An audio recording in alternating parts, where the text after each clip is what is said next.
आधी रात को एक शांत घाटी में सैकड़ों मीटर ऊंचे पहाड़ पर अचानक लैंडस्लाइड हुआ, जिससे अनगिनत टुकड़े एक झील में गिर गए। पानी के उफान ने तुरंत लगभग 100 मीटर ऊंची लहर बना। नदी के किनारे से होते हुए इस बड़ी लहर ने अपने रास्ते में आने वाले सभी पेड़ों को निगल लिया। इस मुसीबत से एक दिन पहले किसी ने पहले ही इसका अंदाजा लगा लिया था। ये जॉन का ऑब्जर्वेशन स्टेशन पर आखिरी दिन था। जैसे ही वो अपने साथियों को अलविदा कहने वाला था, उसे एक अनचाही बात पता चली। चट्टानों की 2 लेयर्स में ग्राउंड वाटर का लेवल अचानक गिर गया। इसके तुरंत बाद 2 डिटेक्टरों का सिग्नल चला गया, लेकिन उन्हें पहाड़ की दरारों के पास कैमरा फुटेज में कुछ भी अजीब नहीं मिला। उनके सुपरवाइजर ने उन्हें भरोसा दिलाया कि ये शायद इक्विपमेंट में कोई दिक्कत है, लेकिन वापस आते समय जॉन को बेचैनी महसूस हुई। पहाड़ के नीचे बहते ग्राउंड वाटर को देखकर उसे कुछ याद आया। वो तुरंत ऑब्जर्वेशन स्टेशन लौटा और अपने सुपरवाइजर को ढूंढा। जॉन ने उन्हें बताया कि ग्राउंड वाटर बिना वजह गायब नहीं होता। अगर ये सेंसर की खराबी नहीं थी तो ये जरूर टूटी हुई केबल होगी, और हर पहाड़ टेक्टोनिक प्लेटों से बना होता है। केबल इन प्लेटों में छेद करके नीचे तक गई हुई थी। केबल के टूटने का सिर्फ एक ही असली कारण हो सकता था, प्लेटों का खिसकना। और अगर ये खिसकना बहुत ज्यादा होता तो पूरा पहाड़ गिर सकता था। ये जानने के लिए कि दोनों डिटेक्टरों का क्या हुआ था, जॉन और उसका साथी जैकब हेलीकॉप्टर से दरार वाली जगह पर पहुंचे। पूरी तैयारी के साथ दोनों केबल के जरिए दरार के सबसे गहरे हिस्से में उतरे। ये इलाका मॉनिटरिंग सिस्टम से भरा हुआ था, जो रियल टाइम में दरार की हर हलचल को पकड़ रहा था। उन्होंने खराब डिटेक्टरों को चालू किया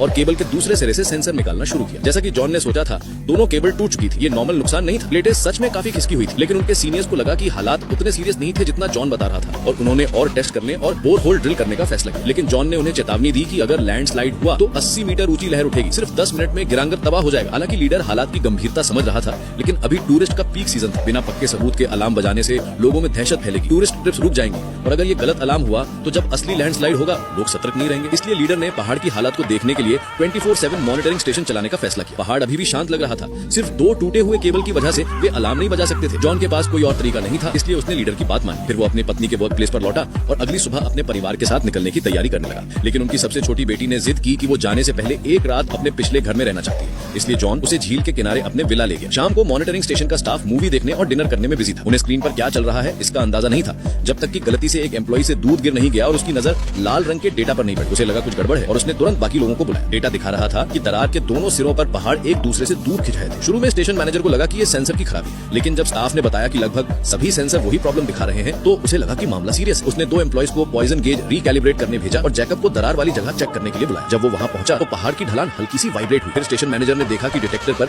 पॉइजन गेज की रीडिंग वही थी जो स्टेशन पर दिख रही थी।